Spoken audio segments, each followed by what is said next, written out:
मीन 1 ते 31 मे मासिक राशी भविष्य. मीन राशीला हा महिना कसा जाणार, काय काय फळ मिळणार हे जाणून घेऊ. मीन राशीचे स्वामी गुरु आहेत. गुरु तुमच्या 3ऱ्या घरात आहेत. 2ऱ्या घरात सूर्य व शुक्र, 1ल्या घरात राहू, बुध व मंगळ, 7व्या घरात केतू, तर 12व्या घरात शनी आहेत. आणि मीन राशीला सध्या शनीची 7.5 चालू आहे. तसेच राशीचे स्वामी या महिन्यात शत्रूच्या राशीत बसले आहेत. त्याचबरोबर 3रे घर चांगले नसते. त्यामुळे तुम्हाला या महिन्यात आरोग्याची थोडी काळजी घ्यावी लागेल. विशेषतः प्रवासात काळजी घ्यावी. तुम्हाला डोकेदुखी, अपचन, गॅस यांचा त्रास जाणवेल. शक्यतो बाहेरील खाणे टाळावे. बाकी जास्त मोठी समस्या काही नसेल.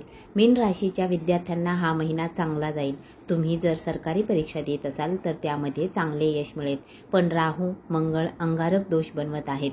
त्यामुळे मन भ्रमित होणे, मन एका गोष्टीवर स्थिर न राहणे, सतत मन भटकणे या गोष्टी घडू शकतात. यावर नियंत्रण ठेवल्यास तुमचा अभ्यास एकदम उत्तम होईल. मीन राशीच्या प्रेमी जोड्यांना या महिन्यात काळजी घ्यावी लागेल. राहू, मंगळ तुमच्या मनात शंका निर्माण करतील. तुम्हाला रागावर नियंत्रण ठेवावे लागेल.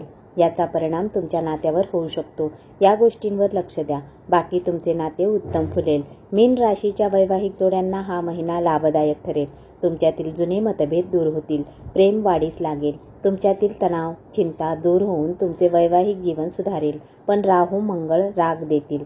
या गोष्टींकडे लक्ष ठेवा. बाकी वैवाहिक सौख्य उत्तम लाभेल. मीन राशीच्या व्यक्तींना या महिन्यात भाग्य साथ देईल. पण राहू तुमच्या कामात अडचणी आणू शकतात.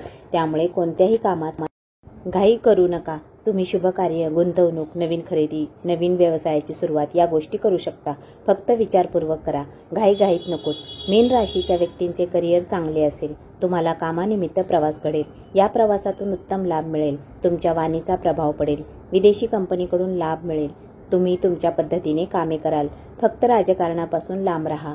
तसेच मीन राशीच्या व्यापाऱ्यांना चांगला लाभ मिळेल. व्यापाराचा विस्तार व प्रगती होईल. एकूण हा महिना शुभ ठरणार आहे. धन्यवाद.